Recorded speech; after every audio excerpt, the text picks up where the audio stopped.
Good afternoon, or good morning, or good evening, depending on where you're coming to us from. Welcome to the Center for Disaster Philanthropy webinar, Hawaii Wildfires, What Will Recovery Look Like? My name is Sally Ray, and I'm the Director of Domestic Funds at the Center for Disaster Philanthropy. My pronouns are she, her, and hers. I have nearly 30 years of experience working in the nonprofit world and a passion for community and social service. Before my current role at CDP, I was the Director of Strategic Initiatives and the Director of the Hurricane Harvey Recovery Fund. I now oversee grant making for several domestic focused disaster funds, including the new CDP Hawaii Wildfires Recovery Fund, which will make grants in Hawaii to support mid and long-term recovery, so a bit later. Some housekeeping notes before we get started. You can submit questions at any time using the Q&A box at the bottom of your screen, and we'll try to answer them at the end of the panel presentation. If you are on Twitter, or X as it's now called, please use hashtag CDP4Recovery. That's CDP, the number 4, recovery, to share and join the discussion. And don't forget to follow us at Funds for Disaster. At the end of the webinar, there will be a short survey. Please complete this to help us improve our webinar offerings to better meet your needs. And finally, we are recording this webinar. It'll be available on our website and YouTube channel shortly after the webinar is complete. Live captioning is available now via Zoom. Click on closed caption, live transcript to access it, but more accurate captions will be in the recording. This webinar is co-sponsored by Council on Foundations, Funder Hui, Giving Compass, Philanthropy California, Philanthropy New York, Philanthropy Northwest, the Funders Network, and United Philanthropy Forum. We thank them all for their support. As we begin the webinar, CDP acknowledges that we are working from the stolen lands of the many original peoples. We recognize that Indigenous peoples have been displaced and disenfranchised from their land by the socioeconomic and cultural disaster of colonialism, as well as disasters. We acknowledge when the U.S. was founded, there were exclusions and erasures of Indigenous knowledge about how to appropriately care for these lands, causing environmental destruction and degradation, which has had a significant impact on disaster risk and on communities. We are committed to dismantling the ongoing legacies, systems, and structures of settler colonialism and white supremacy. We commit ourselves to understand where and how wealth accumulation has harmed people and the earth itself, and the complexities of philanthropy is connected to that truth. Despite centuries of theft, violence, and murder, this is still and always will be Indigenous land. Please join us and acknowledge the original peoples and their elders, past and present, as well as future generations. At the end of the webinar, donors and grant makers will understand the distinctive, immediate, and long-term needs in an island setting. Learn about how pre-existing inequities will affect outcomes for recovery, and increase their knowledge of Hawaii's unique characteristics and how funders can help maintain them during recovery. I'm sure we've all been following the news coming out of Hawaii for the past several days. It has been absolutely gut-wrenching and devastating for me. There are a few numbers that have stood out for me because of how they will influence and impact the recovery. Lahaina is the community that has been affected the most by the fires and what we've been hearing the most about. It is also the economic engine of Maui, representing 80% of the island's economy. It makes up 75% of all private sector jobs and 51% of all jobs on the island. Lahaina is also the community with the biggest losses. Numbers don't represent the true impact of these losses, but there have been a confirmed 111 deaths so far, over 2,200 buildings destroyed, most of them homes, and the loss of nearly 22 acres of land. Now, it is my honor to introduce our special guests. I am looking forward to the information they're going to share with us today. Nicholas Winfrey, with over 14 years of leadership in philanthropy, currently serves as the President, Chief Professional Officer at Maui United Way, and serves as the President of the Maui Nonprofit Directors Association in Maui County. Previously, he spearheaded initiatives as the Philanthropy Strategy and Relationships Manager for the Australian Red Cross, and led impactful programs and fundraising as Vice President of Planning and Development at Rancho Coastal Humane Society in Encinitas, California. Kaimana Brammel is the Director of Advancement at Seabury Hall.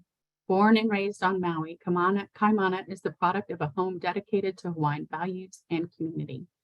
She strives to fulfill kuleana, privilege and responsibility, bestowed upon her by her ancestors, family, and community with aloha.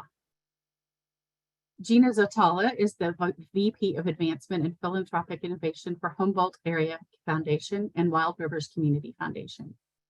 Gina collaborates regionally and nationally with philanthropic partners to support the indigenous and rural communities of Northern California and Southern Oregon. She has been with the foundation for 11 years and with her colleagues inside and outside of the foundation supported response and resilience efforts during and after disasters that included numerous fires, earthquakes, and tsunamis. Malia Purdy is the Executive Director of the Hui no Ka Ola Pono, Maui's native Hawaiian healthcare system. She's a native of Maui with a PhD in public health and has worked in the medical education division of the Department of Native Hawaiian Health at the John A. Burns School of Medicine for the past 6 years. Welcome to each of you, and thank you so much for taking the time out of your very busy schedules to share your expertise with us today. I'm going to start with Malia. Malia, tell us what you're seeing right now in Maui.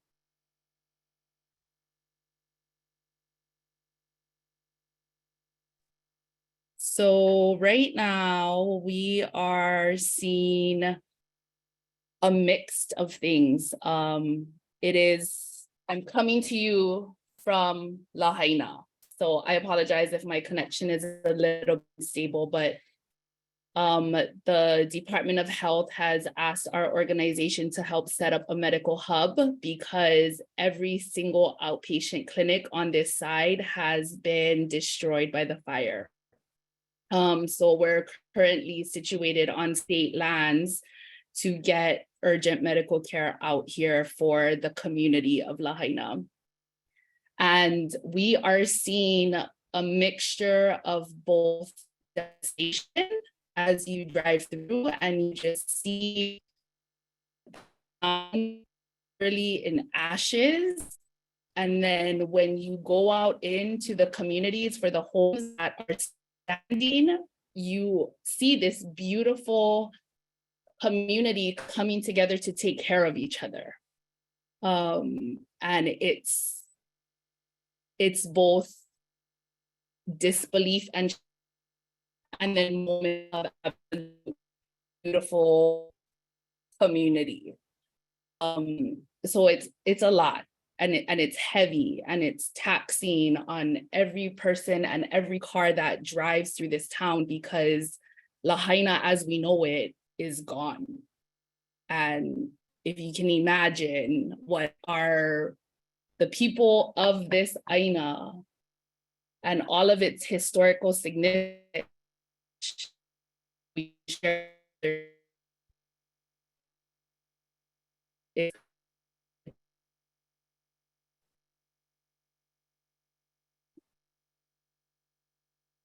I feel like we're losing you a little bit, Malia, but I think we all could feel the passion and the compassion in your voice. And my heart goes out to you and the rest of the residents in Maui.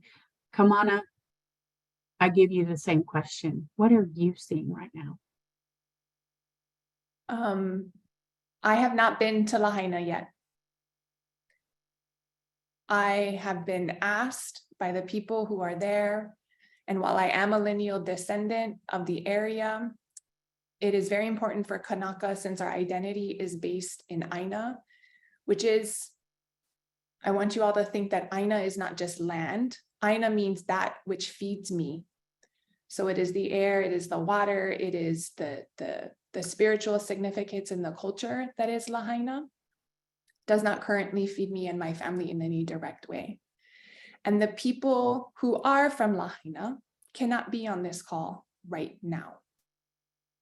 So I am here in my capacity as family to them, to hold space for them until they're ready to be here. Professionally, I am a CFRE fundraiser and work in advancement. And I work at a school that is close to the Kula fires, where 19 homes were lost, and where several of our students have directly been impacted. Same with our students from Lahaina. What I see in our students is resiliency. I see questions. I think they are starting to realize how this moment is going to redefine their lives.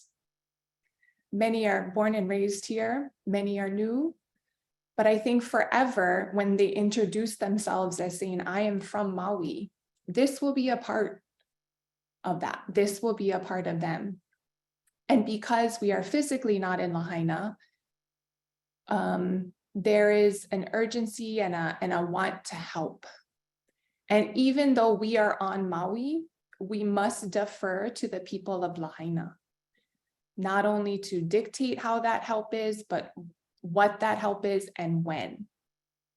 And you can hear in how Malia's Native Hawaiian organization, Hui no Keʻolapono, we're seeing the partnership happen and the recognition from government that community has to be a part of this. So if the DOH, Department of Health, and the Hui no Keʻolapono, they're asking Hui no Keʻolapono to lead this. They know the county of Maui, the most grassroots of government right now, are taking the lead and learning from the community activation.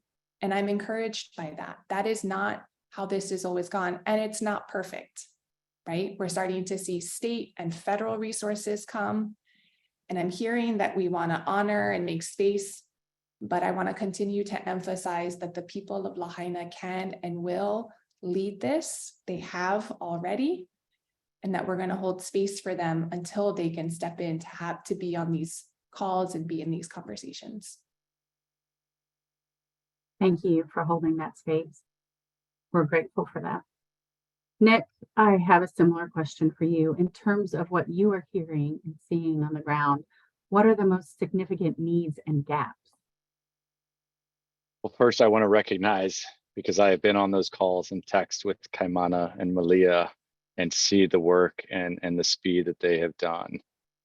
For myself, as a Malahini, a newcomer, a stranger, fortunate enough to get to live on the land that belongs to the Hawaiians. I'm not going to say that I know everything that is going on right now and whether what I hear is filtered. This hasn't just rocked Lahaina and Kula, it's rocked the state, it's rocked everything. The word I hear more often than I even have already heard on this call across these islands is it's heavy. And I certainly feel it too. What we've seen just in our 211 data makes it clear, and the needs assessment survey we conducted last week is that rental assistance, housing, basic needs, mental health care, what we're seeing are the needs right now. Unlike hurricanes, which I still don't know what this is even, what we know how to prepare for in hurricanes, this disaster has come to be much more devastating than anyone could have ever fathomed. Significant loss of life, how unmoored those who have survived are without housing, transportation, jobs, businesses, identification.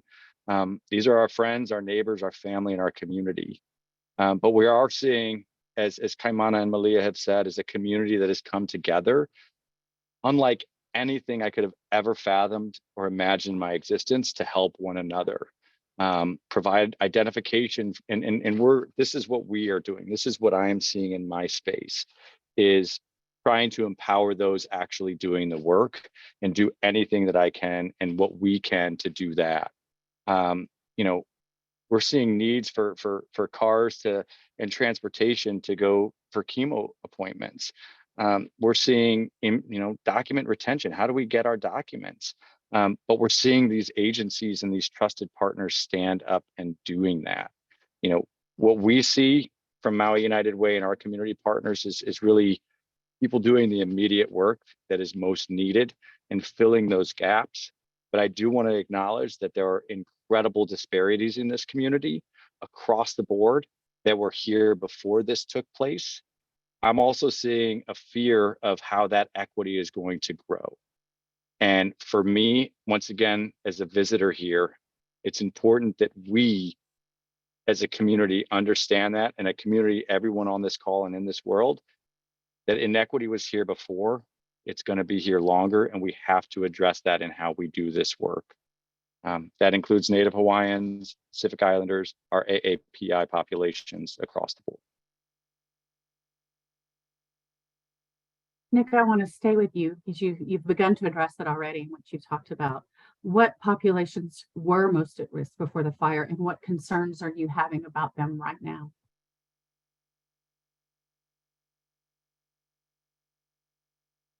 I need to take a breath because it's been heart-wrenching here for a long time to see these disparities, okay? I don't want to try to think too much about what we're seeing. I can go on, I just want to acknowledge that. Maui Nui, especially our Hawaiian and AAPI populations, were hurting and struggling plenty before this. Our ALICE data really makes that clear, and it's been confirmed by census data. Per capita income in Lahaina, and I'm thinking Lahaina, I know Kula as well.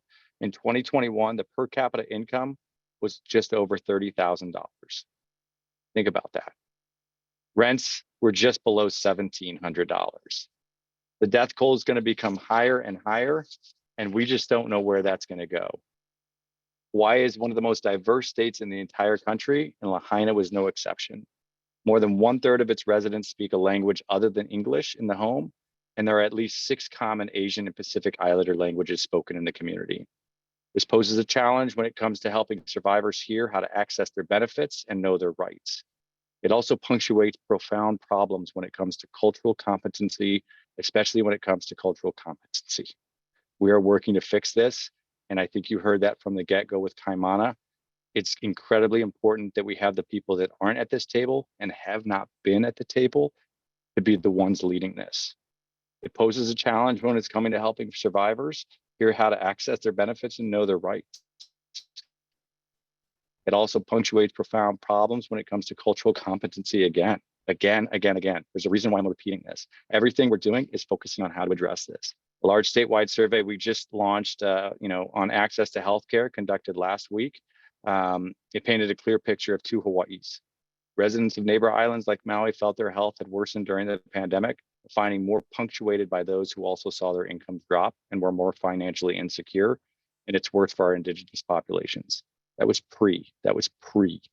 As said before, there's only pre and post at this point. Over 3 in 10 Maui residents self-reported that they or someone in their household was in need of mental health counseling. Our own survey of the nonprofit community showed the same thing just last week. I don't need to tell you how much worse this event has made things and has likely triggered generational trauma. It's already there, dating back to the overthrow of the Hawaiian Kingdom. And many will be driven off their lands yet again because of our high cost of living could mean that many end up moving to the mainland. And to this profound staffing crisis to meet these needs seen across the nonprofit sector and county government. Add to that, okay, that was pre. I don't know how much sleep these 2 people have had right now, but once again, it wasn't good before. And that's my concerns moving forward and what we really need to think about. Thank you for sharing, Nick. And if we need to take a moment, let's take a moment. Let's take a deep breath and take a moment. This is tough. It's heavy, as you mentioned, and I'm sorry. And I'm so grateful to all of you for sharing your experiences. It's important that we share and that people understand. We at CDP are 100% behind community-led, community-driven recovery. And that's what's critical here. And we need people to hear that. And we are so grateful to all of you for sharing that message. Kaimana, I want to go to you next, if that's okay. This fire has hard hit the Native Hawaiian people on Maui. What do you think their most significant needs are going to be into the future? I mean, I know we've talked about what was happening before and what we're seeing now. Let's talk a little bit about what we're going to see in the future. If you could comment on that. They're going to need to get back to that which feeds them. So if we think about connecting this back to Aina, in a very Western sense, they will need support to build housing, where housing has been very hard to be built, both from an infrastructure, a willingness, and all of the systemic issues that we're aware of. It was acutely felt in Lahaina. And that is why the area in particular that was impacted in Lahaina was so densely populated.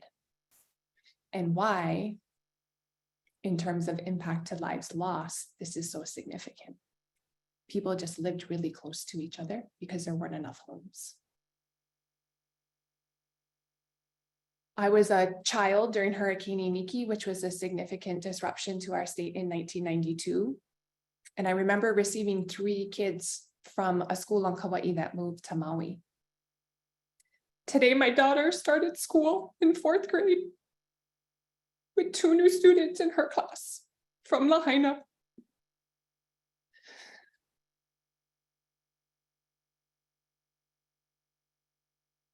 And looking at those moms that drop off and having school provide, one, a respite for them, that their kids can be with other kids, that can be around kids who might not be as directly traumatized.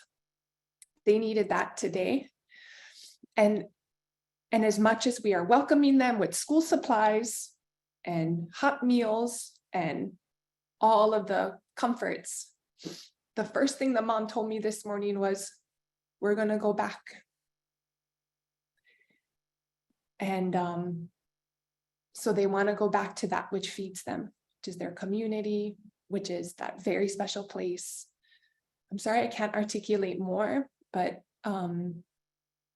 that's what they're going to need. And they're going to need the partnership at all of the systemic levels, and then all of the spiritual and cultural support to continue to live in a place that has been scarred. So, and also, I wait for them to tell us what they're going to need. Exactly. Thank you. Malia, I see you're back, but please feel free to stay off video if that allows your connectivity to be stronger. I would like to ask you, working in a health center, what are you thinking will be the significant physical and emotional health needs of your patients? What are you preparing for with that? I missed the majority of the question, but I think you asked how we are preparing. I asked, what do you think will be the significant physical and emotional health needs of patients of the health center? Yeah, we are just on the verge of a mental health crisis. I mean, we're already seeing it.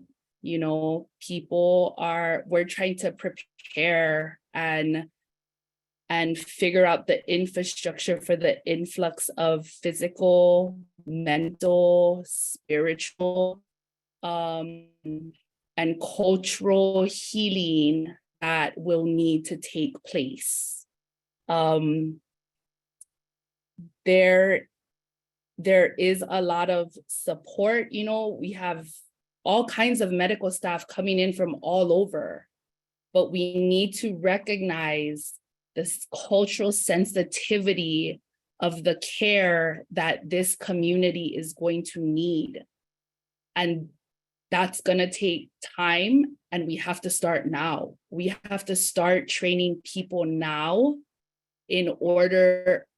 I mean, right now, I would say, luckily, we're in shock to a certain degree, right? Like we are EMS right now. We are emergent care, standing things up, trying to figure out how to navigate this.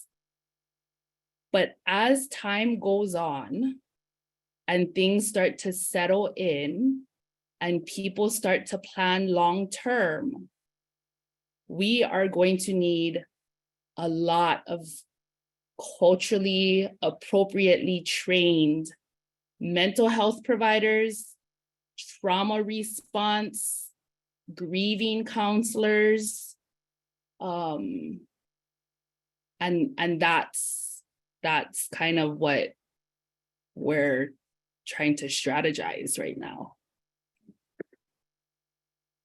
Thank you so much. Gina, I want to bring you into the conversation now. You have a lot of experience in this space. Some of your work includes supporting Indigenous communities in the United States. What is important for funders to consider in working with Native Hawaiians? Well, it's already been said, but I'm going to repeat it because it's extremely important. In our experience, the cultural competency, like truly, that is an extremely important piece. The connection to place, the ocean, family, ohana, and generational ties to the land. What we found was that our Indigenous friends also often wouldn't directly ask for help. We needed to meet them exactly where they were. That could be at their family or their friend's house where they're being lodged and they're feeding them.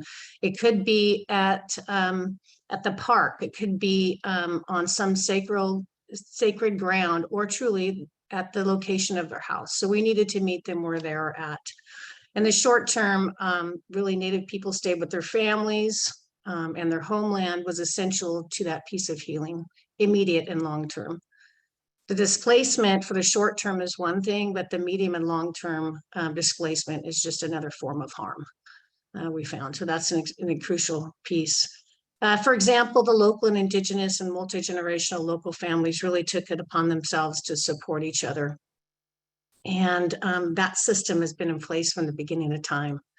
And to tap into that system and that infrastructure and support those folks was crucial, again, in the short term and the long term. We really took it upon ourselves in that time to start calling everybody we could, and asking them what the needs were, and then saying, who else should we talk to? What other organizations should we be in constant contact with?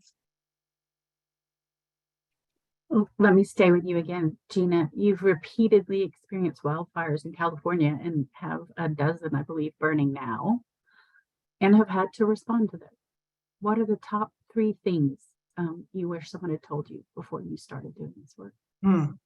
Great question. The bulk of the donations for disaster really arrive in the really short-term immediacy of the disaster response. So the fewer media stories and donations kind of came in, and then for the the arduous long-term disaster recovery and resilience process that really takes years. Multi-year grants were not only for response, but also for recovery and resilience were imperative for healing our community and supporting them for the resilience and even preparing for the future. We really found that we didn't understand the lack of communication and infrastructure and the importance of funding unsexy things like analog communication solutions, alternate power solutions, for example, walkie-talkies, and how important our ham radio operators were and the work that they do when the power and digital communications are down. Solid powered battery backups for communication systems are necessary where power infrastructure, gas and electrical are down to health and safety. And one of the other things we really learned is that we needed to consider the pros and cons of supporting both congregate shelters like the ones that we see with larger nonprofit organizations, and then non-congregate shelters for evacuees and what that means. For example, the families that were taking in other families needed gift cards to help pay for food, electrical expenses, transportation, and much, much more. I would say that was the top 3. I could probably provide more. Thanks, Sally. I'm sure you could. There's a lot that goes on, right? I want to let everyone know that we will move to the question and answer section with the audience in a few minutes. So make sure to put your questions in the Q&A box on your screen. But first, I want to ask everyone about long-term recovery. We just touched on it a little bit already, but Nick, let's start this one with you. What challenges do you think will exist for long-term recovery, and how can funders help us with this? First off, I want to say it is we are going to heal. We're going to heal our diverse multicultural island and address issues in mental health care about cultural competency. And everything needs to be scaled up. I know you were just chatting and it's challenging here on a building side when you live in one of the most remote places in the world. And it's difficult on the people powered side, when the cost of living is so astronomical and our existing houses crisis is now compounded. If we don't dream big, we're in trouble. We have to reject the status quo, and that starts with making sure our Kama'aina, our local families, especially Native Hawaiians and disaster survivors, repeating this on repeat, need a seat at the table. And they also need to lead the conversation. They need to lead the conversation. This must give us the impetus and political will to build equity and amplify the voice of our original caretakers and wise decision makers. Like everywhere, Hawaii was thriving under Indigenous control. This is going to require a paradigm shift, including leaning more heavily into trust-based philanthropy. I have to believe that a stronger, more equitable, more resilient community is possible. Otherwise, I'm going to probably curl up in the fetal position right now. This is what we have to strive for. Our focus has been right now on the smaller grassroots organizations to elevate the Indigenous leaders and lift up the community. The goal is to grow this network and increase the standard of living and quality of life such that one day Maui's nonprofit community renders itself unnecessary and obsolete. That's my goal. And that's what we have to start thinking of now. Definitely. Thank you, Nick, for putting that so well. Kamana, let's go to you. How do you think funders can help Hawaii in the long term? Thank you for putting that so well, Nick. I trust that this community is hearing what we're saying about having a seat at the table. Please recognize that Hawaiians did not gather around a table as well. And when we ask to do something because,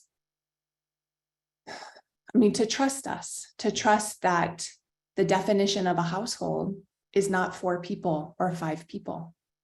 And so do the work to change that and know that your flexibility and your learning in that is going to prepare your organization for the next time that this happens, whether that's in Hawaii or somewhere else, the community can lead.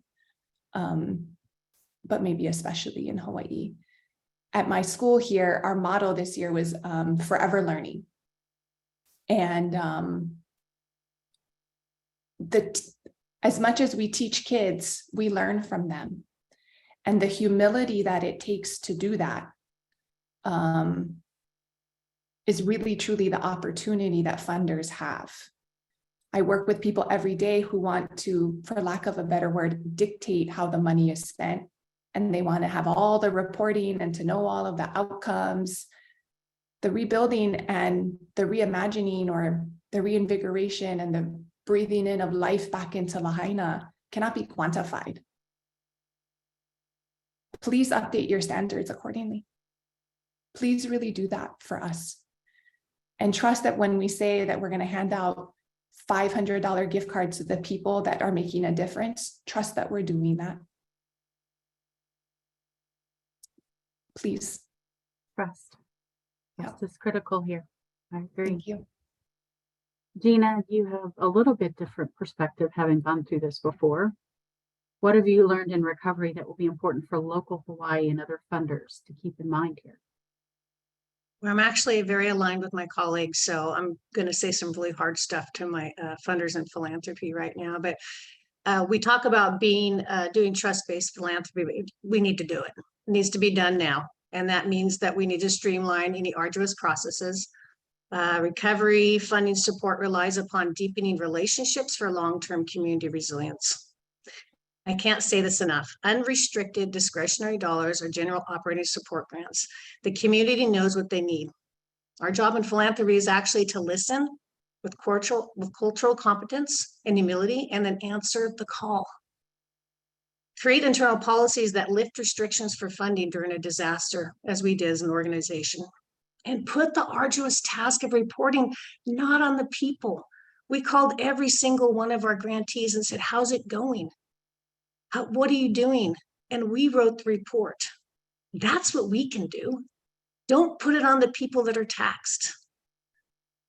And if you can't do discretionary dollars, listen to people walking in the pain and fund the gaps.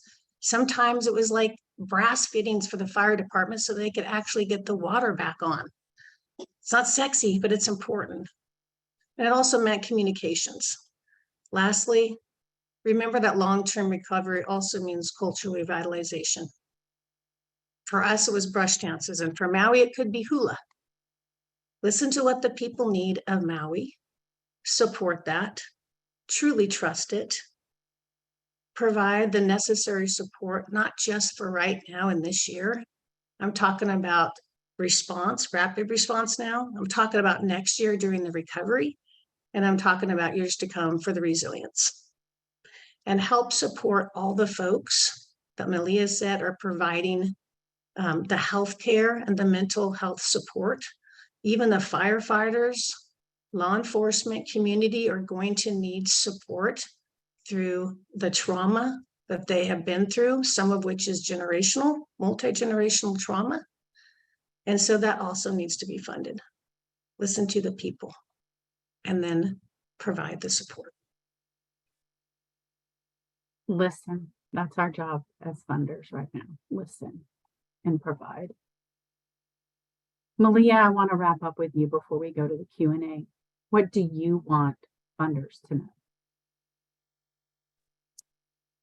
Thank you. I just want to say, Gina, mahalo for everything that you just said. We on the front line are working around the clock to respond to the leaders of this community, because as tragic as this is, there's a little glimmer of opportunity to make and give Lahaina back to the natives of this land and rebuild it the way that it should be. I mean, tourism is a double-edged sword here in Lahaina.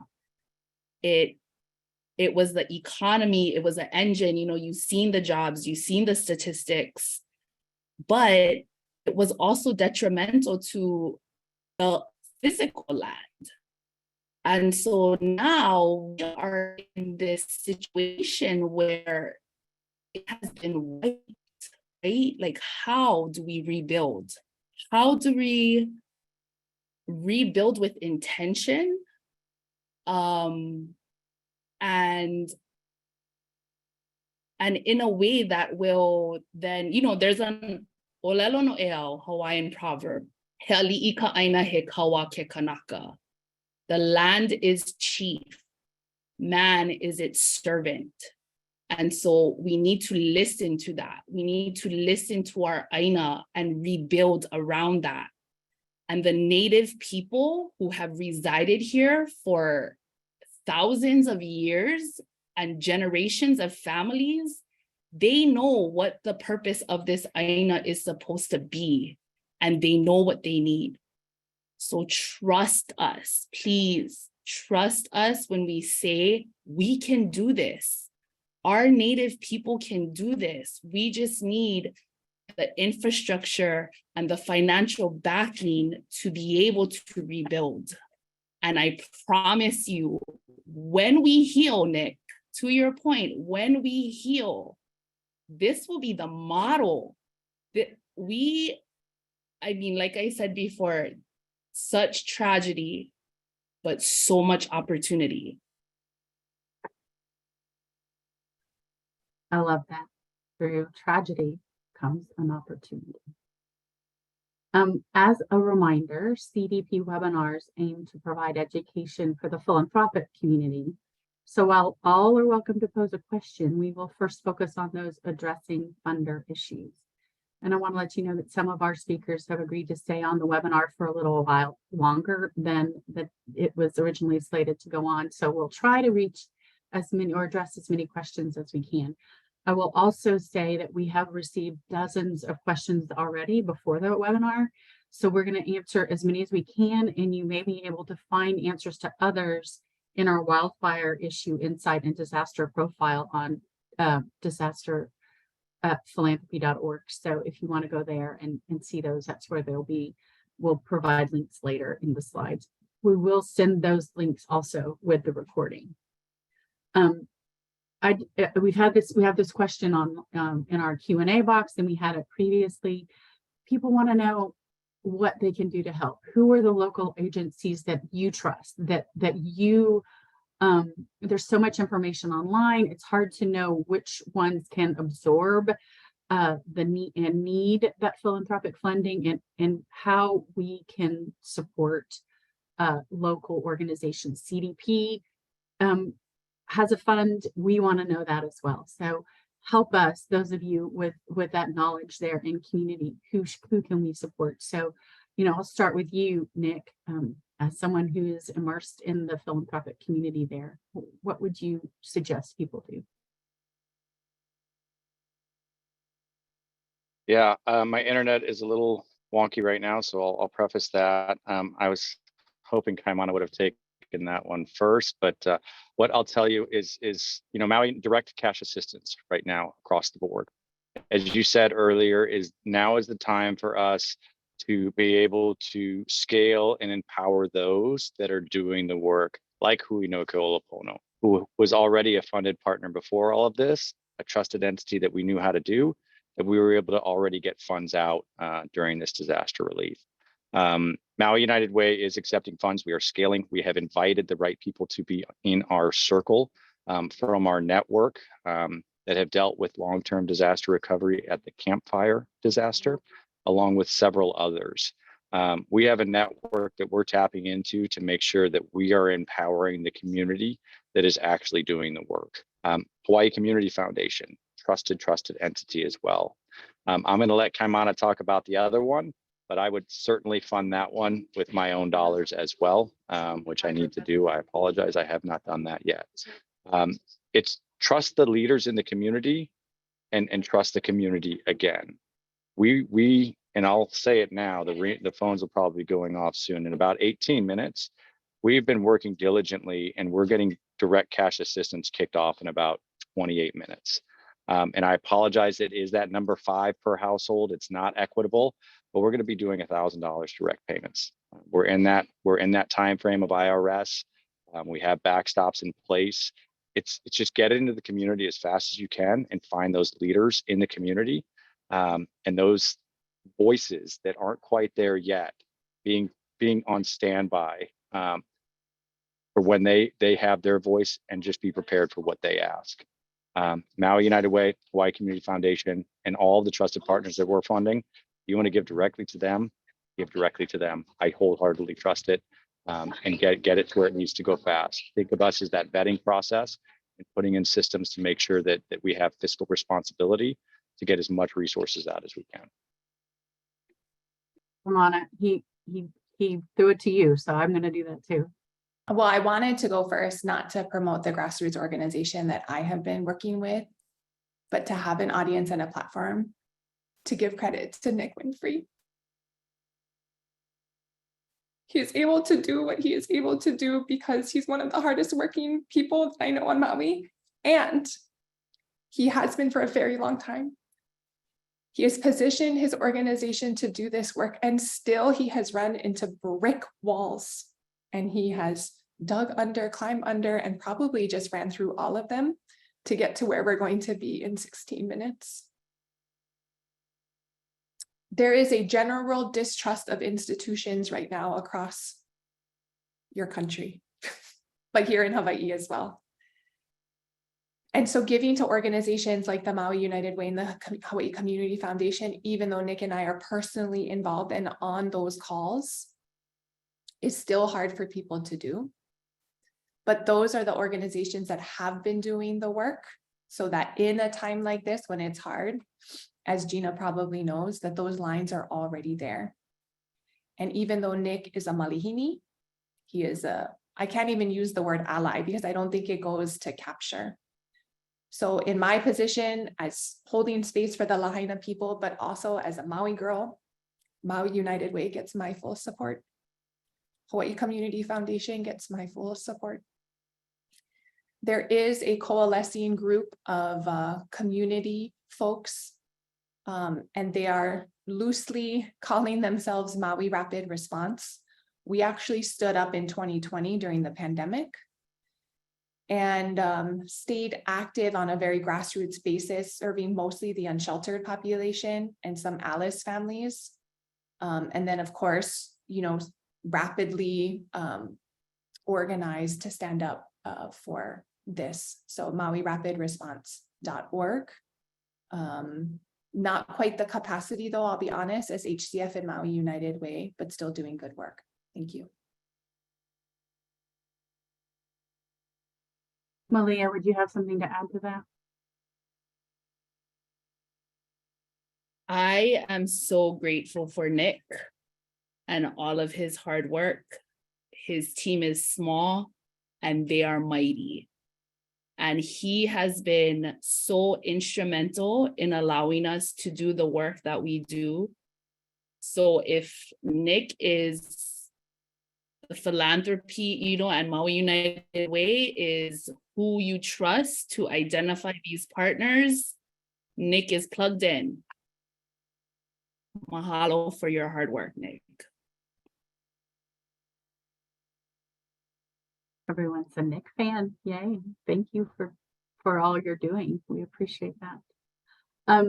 A couple of questions about cultural competency and how we can train culturally competent mental health care providers to provide support, or if there are educational materials, cultural educational materials that might be recommended for those who are coming in from the outside to be able to come in and serve alongside local leaders. Are there places where those of us from the outside can learn and become better at this cultural competency that you can direct us to? Kamana, I can Malia, say that. you. Yes, Malia. Yeah, we are, so there are, right, Native Hawaiian, culturally grounded mental health providers. And so there is a group of them that are coming together to figure out how to quickly train at all different levels, right? Whether you're already a licensed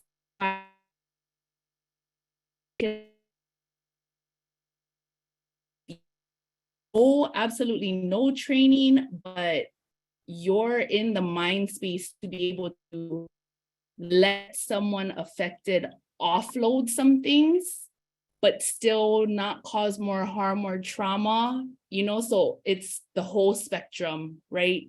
People who have no medical background that want to help and be sensitive, all the way to professionals who have license and are great at what they do, but just need a little bit of information on cultural, just sensitivity, I guess I would say. And we need to push that out, but they're meeting. These conversations are happening. Groups are organizing. So once that stands up, I will make sure to push it out to the proper channels so that people can get that information. Thank you. It's very helpful. Does anyone have anything to add to that? Okay. We've been reading lately and hearing concerns about outsiders coming in and purchasing the land, developers coming in and purchasing the land. Are there plans in place, or is there an opportunity for planning, for community planning, to keep the land in the hands of those native to that land? Are there plans for that, or are there opportunities for funders to address that?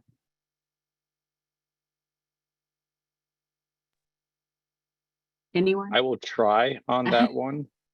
I would say be ready for slippers on the ground for when that opportunity arises. So there are plans for protecting the land in place. Good. So I'm sorry, I'm trying to read through I have pages and pages and online as well.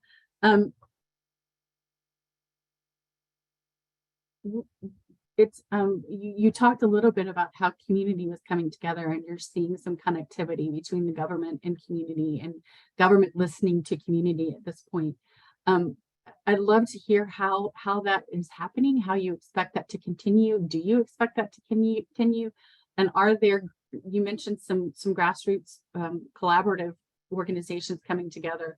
Are they working to make sure that stays consistent and continues? Anyone who wants to take that on? I'll take that one. So just to try to go back to speaking in headlines, the community quickly stood up community hubs, if you will. There's a phrase here You know, Indigenous folks, we call ourselves Kanaka. So there is Kanaka Costco. And Kanaka Costco is organizing and growing out of unaffected homes, but also beach parks, places where people already gather. And one example is that because we also have Kanaka working in county government, and we're all way more connected. You know, there's not boundaries that just because I have a .gov email address that I don't talk to my uncle who is running that hub, right? But in now the formal press releases coming out from the county of Maui, those hubs are listed as hubs. And there's no distinguishing that this one's run by the county and then this one is run by community. I can only speak to that level. I don't know what's happening at the state and the Fed level. I'd like to think that because the local county government is working in that way, that they are modeling how to do that at the state and at the federal level. But at the county level, you know, the connectivity of just the people means that the organizations are working together and in all forms of resources, right? People, money, and bottles of water. That is happening. I think there was momentum around that. And then this disaster has accelerated it. So I give that nod to the county government for doing that. And I can only hope that that continues. What else do you know, that is what we have to move forward. But I also think that the community will hold government accountable to that front. So that's what I think is coming.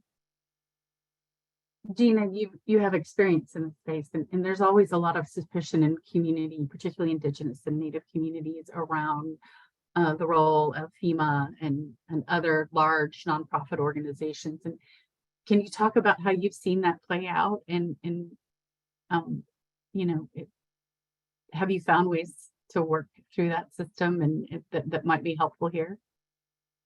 Yeah, I mean, there's the grassroots efforts for sure. It's about filling in the gaps.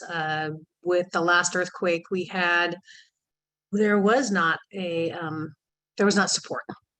Even though there's 450 homes lost, which means 450 families lost their place and their being. And so it's about filling in the gaps and how do we work with the rest of the community to be that facilitator, that convener, and to also hold what the community needs in the center of that. Right. So that means bringing in forms of local government. That means bringing in Indigenous leaders. That means all the folks that we can bring in to have a conversation, to talk through the barriers and to actually come up with solutions. And quite frankly, again, like we're facilitating the conversation. The community is coming up with the solutions because they're walking in the pain. They already have those. People just need to be able to give them the time to do that. And so with those gaps and the distrust has been there from the beginning of time. And that distrust is you can't make it go away. And you can't, it's not going to go away. It's just about how do we heal and support and listen to what is needed in that time. And if we can be a convener, a facilitator in that space to support and keep the community's interest at the center of that work, that is our role. Thank you. So one of the things that we agreed to discuss a little bit here is the difference in an island as opposed to tornadoes in Mississippi or hurricanes along the Gulf Coast. It's different. Can you guys talk a little bit about how it's different and how recovery will be different? And you've addressed it some, but maybe some more specific. We also share frequently that stuff isn't what you need right now. So help us understand why that's particularly important in an island setting. If I can chime in on that one. So prior to my role here, being fortunate enough to live here, was with Australian Red Cross at the national level. I always heard, be cognizant and, during, the volcanoes in Vanuatu and the crisis with, climate refugees and everything that was taking place in that space of send the right items at the right time. I only saw that from a perspective on a big landmass scale. What I see here, just in my perspective and in the small pinhole view that I have, is that we already had an issue, obviously, with an equity prior. That's across the board. That's housing. That's also storage. That's also, I mean, you could say it across everything right now. And what we're seeing and what I have seen and what I've heard is that, yes, we have an entire world coming together and we don't want to not acknowledge that. But for us here, we are a small community, a rural community and a remote community, the most remote community in the world, you could probably say at times. Just to be able to sort through things, the bandwidth that takes, we have to focus on those basic needs. And that's why we're looking at cash assistance now. And then staggering and getting that Kanaka Costco squared away on their inventory and their distribution networks to where we can get what's needed at that time into the places where it's needed. And I'm not going to tell you about the second Haleakala that's growing over here as far as our dump goes. So these are the things that we are being cognizant of now in that phase that we're in, that everyone is getting in their channels and providing that support where it's needed. For those things, yes, absolutely. And there's going to be a lot of things, but it has to be when the time is right and when our distribution channels are squared away and when our FEMA kind of setup isn't on Oahu, it's over here. Does anyone have more to add to that about how it's different in an island setting? We certainly have seen that happen in Puerto Rico, and yeah, go ahead. What I wanted to add was on the donation side, but also on the recovery side. I work for a head of school who responded to Superstorm Sandy and 9/11. And she said, you know, and this was my chance for her, it was a chance for her to be a learner. She said, well, everything was up in 6 months. And I said, you were in New Jersey.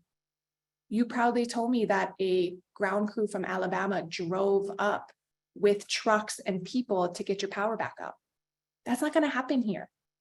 We already had we only have one hospital in the best of times, right?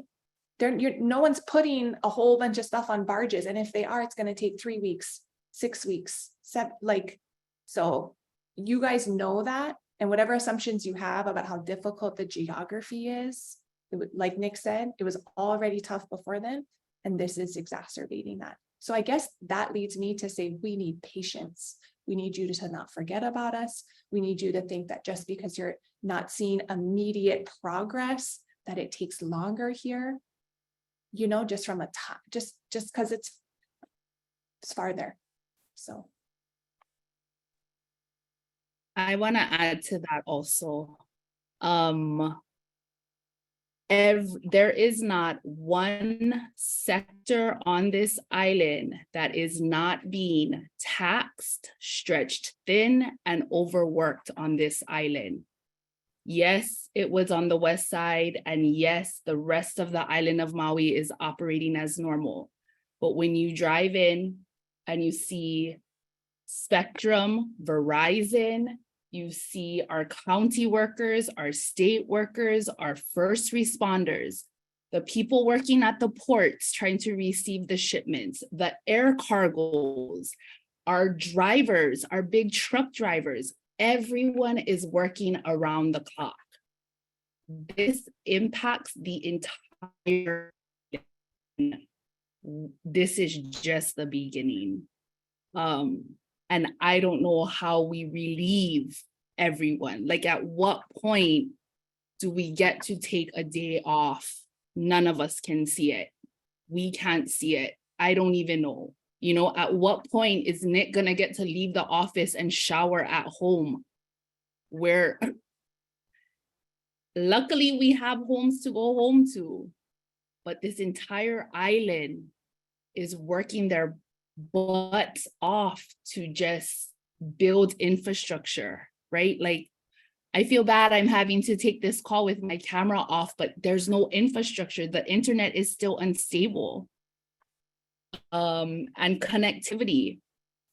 So yeah, we need human resources when we ask. Nick has informed us that he needs to go because the direct cash assistance is going out now and he has to go make that happen. So thank you, Nick, so much for joining us. We appreciate your time. And best of luck to you as you continue. And I'm going to ask one more question. And we know that tourism has been a major driver in this area.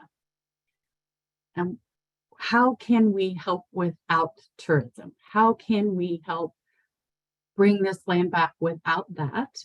And what should the travel industry be saying to people? Don't go, do go? I mean, what's the answer here? Can you help us address that?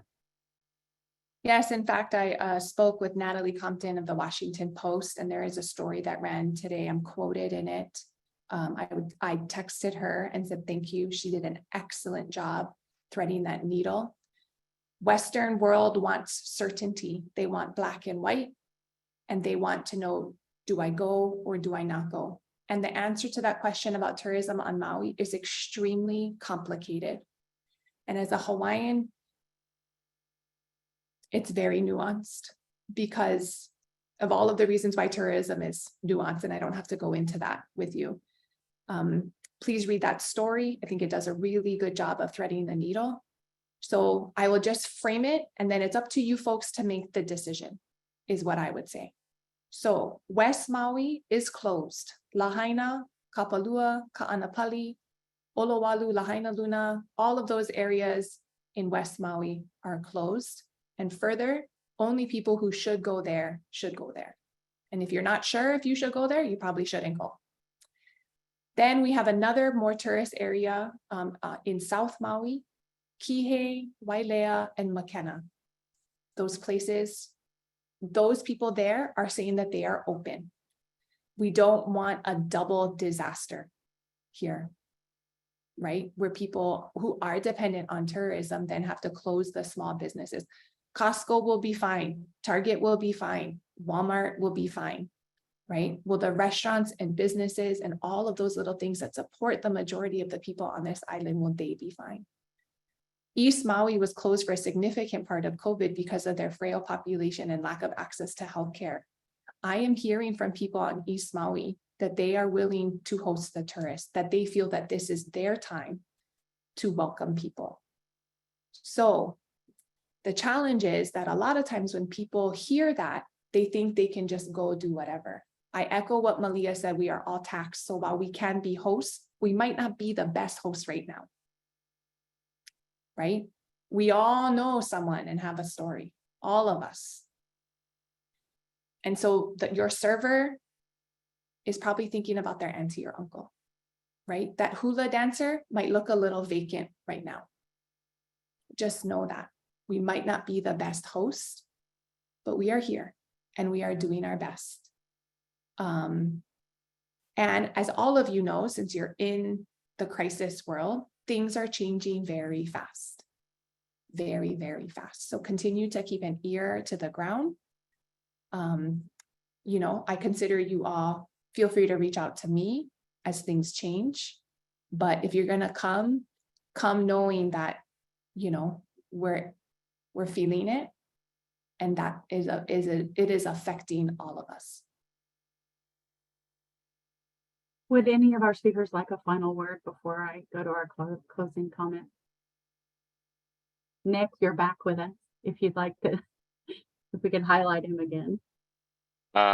Look, I know we're small but mighty, as was stated. I have a massive network that is behind us and is entirely stood up right now. So, in this launch, I am breathing a little sigh of relief that we have the right people in place that are managing this. And they said, Nick, stick with this. We've heard you. We've heard the emotion. Just important to jump back on real quick over there. It's trusted, good people around us right now. So thank you. Just wanted to pop back.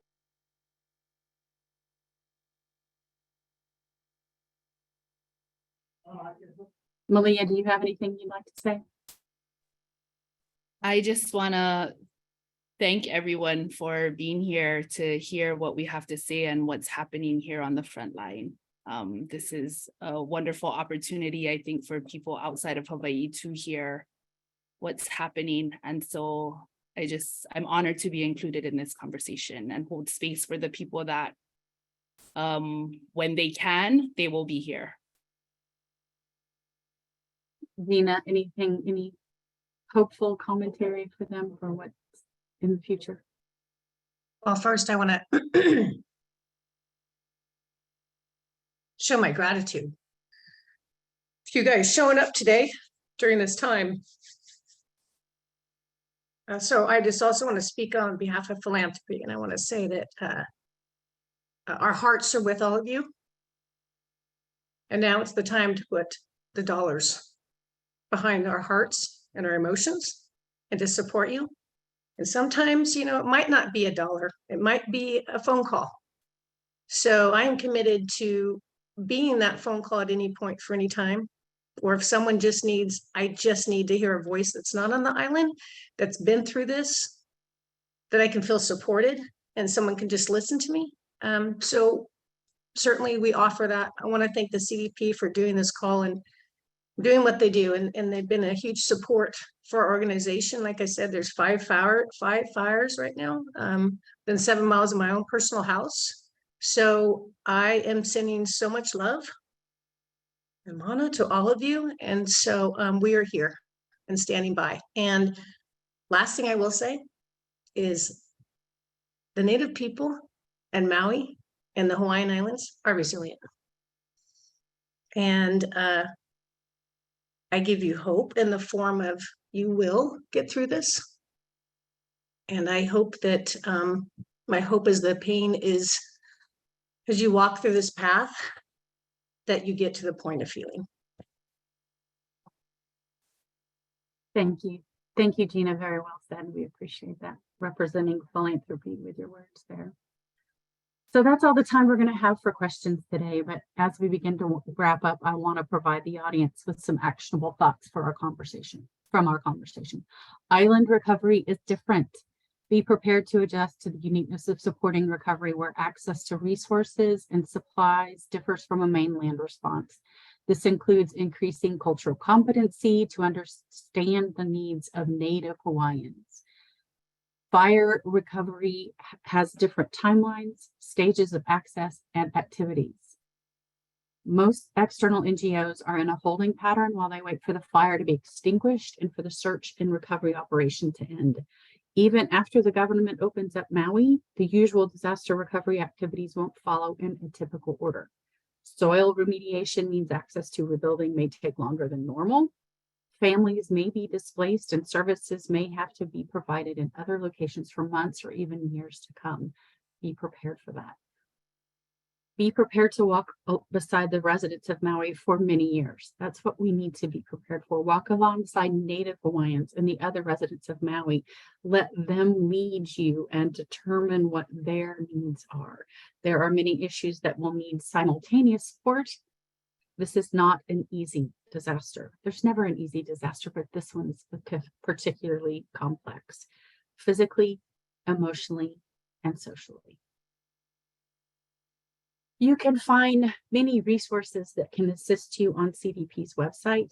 We provide numerous resources for those planning disaster funding, including our issue insights, including one on wildfires, of course, the Disaster Philanthropy Playbook, and our disaster profiles, including one on 2023 North American wildfire season, which continues to be updated regularly, obviously, these days. There is a monthly newsletter full of information and regular blogs, including a weekly What We're Watching blog that highlights disasters around the world. Our staff team is always available to provide guidance, and if you need more in-depth assistance, we also provide various consulting services. You can find more information about our work at disasterphilanthropy.org. There is no webinar planned for September, but please join us on October 12th at 2 p.m. Eastern, 1 p.m. Central Time when we look at funding low attention disasters, from preparedness to long-term recovery. To respect everyone, this is all the time we're going to have for today's webinar. We even went over a little bit. Thank you so much to our co-sponsors and to Nick, Malia, Kamana, and Gina for taking the time to share their insights with us. Please take a moment to complete your post-webinar survey. We need to let us know what you liked and what you would like to see in future webinars from us. It will pop up automatically when you exit the webinar. If you have questions or thoughts that were not addressed during today's webinar, you may email them to Tanya at tanya.gulliver-garcia@disasterphilanthropy.org. Thank you all so much for joining us and have a great day.